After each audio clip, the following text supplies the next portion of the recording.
बच्चों कैसे हैं आप सभी का स्वागत है इस नई वीडियो में। देखिए इस वीडियो हम आपको बताएंगे जो है बहुपद के गुणनखंड ज्ञात करना सीखेंगे। कैसे ज्ञात करेंगे तो क्वेश्चन है हमारा और चलिए इसको सॉल्व करते हैं। ठीक, तो यहाँ पर जो हमारा क्या है, ये हमारा बहुपद दिया है और हमको जो है ज्ञात करना है। ठीक, ये बहुपद दिया है और ये गुणनखंड दिया है, ये x+1 ये जो गुणनखंड है ये बहुपद है। तो इसको कैसे सॉल्व करेंगे, एग्जाम में आ जाएगा।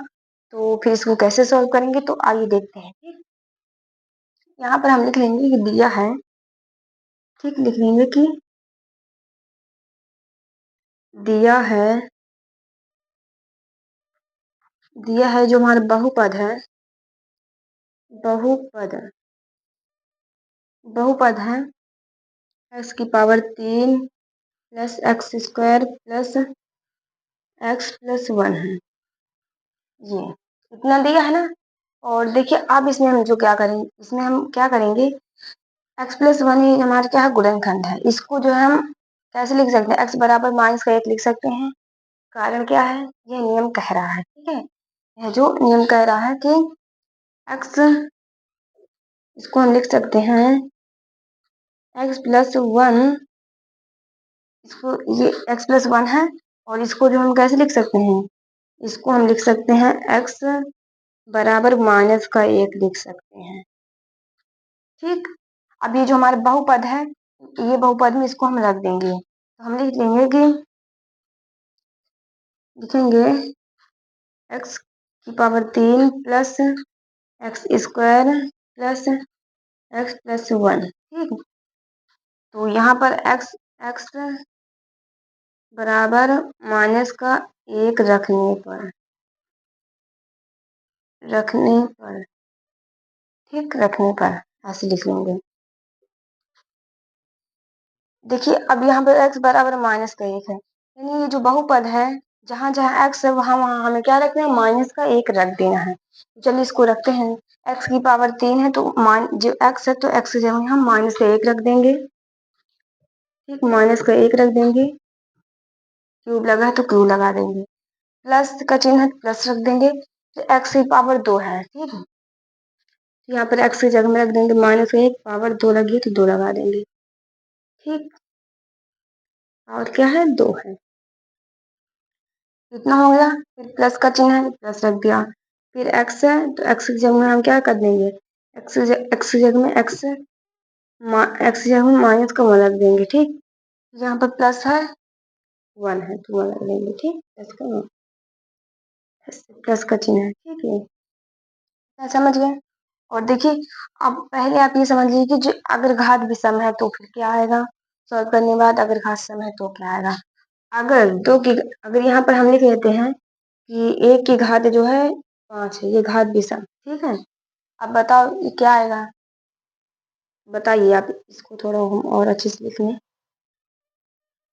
ठीक, बताइए इसको क्या आएगा।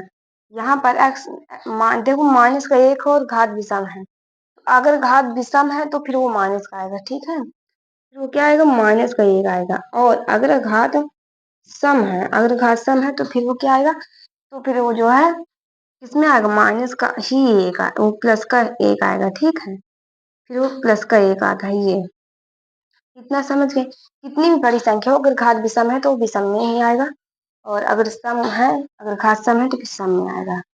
इतना समझ गए। अब यहाँ पर देखिए -1 है। ठीक, और घात विषम लगी है तो यहाँ पर -1 आएगा, ये प्लस। अब यहाँ पर देखो प्लस का चिन्ह है तो प्लस लगा दिया। अभी हमने बताया कि -1 है, अगर घात विषम है तो फिर 1 आएगा, प्लस का ही आएगा। ठीक, ये इतना रख दिया। प्लस माइनस माइनस यहाँ पर आ गया, 1 आ गया, फिर प्लस का चिन्ह है प्लस रख दिया, 1 है तो 1 रख दिया। इतना हो गया। अब देखिए प्लस प्लस वाले पहले हम जोड़ लेते हैं। ठीक, तो यहाँ पर 1 2 प्लस का है। ठीक है, 2 प्लस के हैं और 1 2 माइनस के भी 2 हैं। ठीक, माइनस के 2 हैं। अगर इसको हम घटाएंगे तो कितना आ जाएगा, 2। अगर इसको हम घटाएंगे तो फिर आ जाएगा हमारा 0। ठीक, 0 आ गया। यहाँ पर इन्हें x+1 बहुपद का गुणनखंड है, हम लिख सकते हैं इसको, इसको हम लिख सकते हैं, ये हमारा आंसर है। ठीक है, इसको हम लिख सकते हैं कि x+1 बहुपद बहुपद का गुणनखंड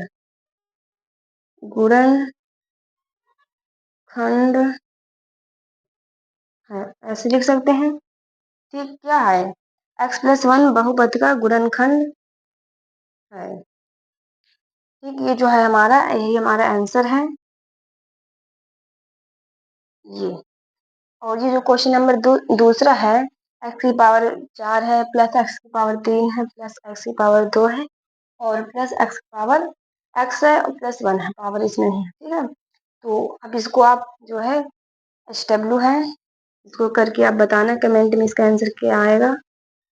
ये हम जो आपको पहला क्वेश्चन बता दिए और दूसरा क्वेश्चन है, इसको आप कमेंट में करके बताना इसका आंसर कितना आएगा। ठीक है, और देखिए आज की वीडियो हम आपको इतना ही सिखाएंगे, और अगली वीडियो हम आपको और अच्छे अच्छे जो है क्वेश्चन लेके आएंगे और उसको करवाएंगे। ठीक है, देखिए आपको वीडियो अच्छी लगी तो लाइक कीजिए, चैनल को सब्सक्राइब कीजिए।